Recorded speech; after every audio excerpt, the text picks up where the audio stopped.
আমি আজি কয়াকুছিত এই অনুষ্ঠানটো এইকাৰণেই পাতিছোঁ যে মুছলমান মাত্ৰেই বিদেশী নহয়, সকলো মুছলমান বিদেশী নহয়। বিদেশীলৈ অশ্ৰদ্ধা অসমীয়াৰ বাপতি সাহোন।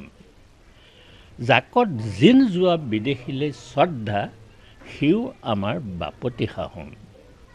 এই অঞ্চলটোৰ আমি এইখন এইকাৰণেই পাতিছোঁ যে যাতে এই অঞ্চলটোত বসবাস কৰা মানুহখিনিৰ মনটো ভাগি নাযায়। আৰু সেইকাৰণে আমি ভাবোঁ, অসম সাহিত্য সভাই ভাবে তেওঁলোক অসমীয়া, লুইতপৰীয়া বুলি অসম সাহিত্য সভাই অনুভৱ কৰে। কাৰণ অসমীয়া ভাষাটোৰ এতিয়া 48% অসমীয়া ভাষাভাষী লোক আছে। অসমৰ লোকপিয়ল আহি আছে।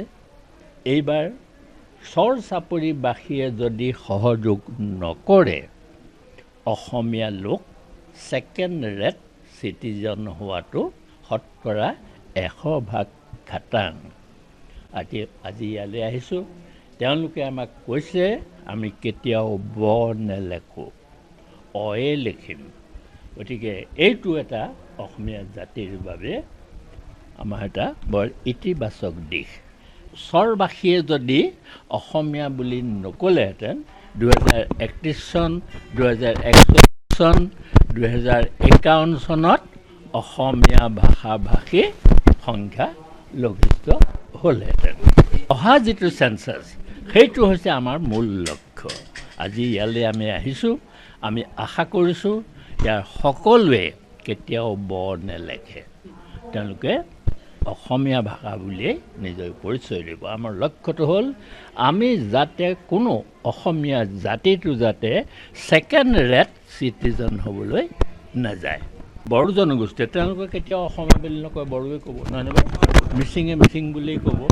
এই চৰবাসীয়েহে অসমীয়া বুলি ক'ব।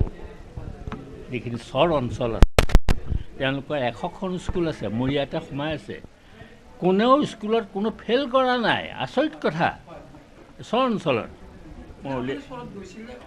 মই বিভিন্ন চৰত গৈছোঁ। মই চৰ অঞ্চলত কোনো অসমীয়াত ফেইল কৰা ল'ৰা ছোৱালী এটাও নাই।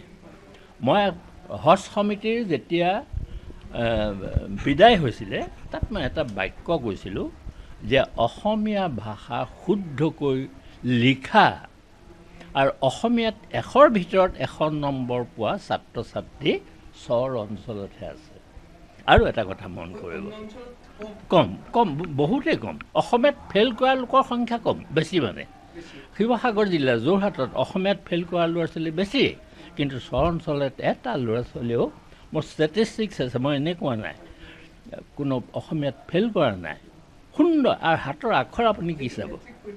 গতিকে অসম সাহিত্য সভাই এই গোটেই অসমখনৰ জাতি জনজাতি চৰ চাপৰি অঞ্চলৰ লুইতপৰীয়া যিসকল অসমীয়া যিসকল, এইসকলক লৈ সমন্বয় সাধন কৰিবৰ কাৰণে আমি এটা চেষ্টা কৰিছোঁ।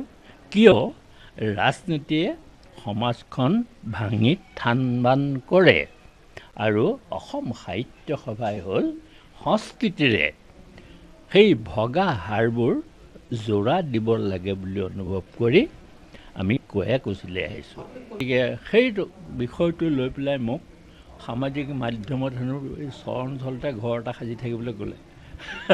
বুজিছে নাই?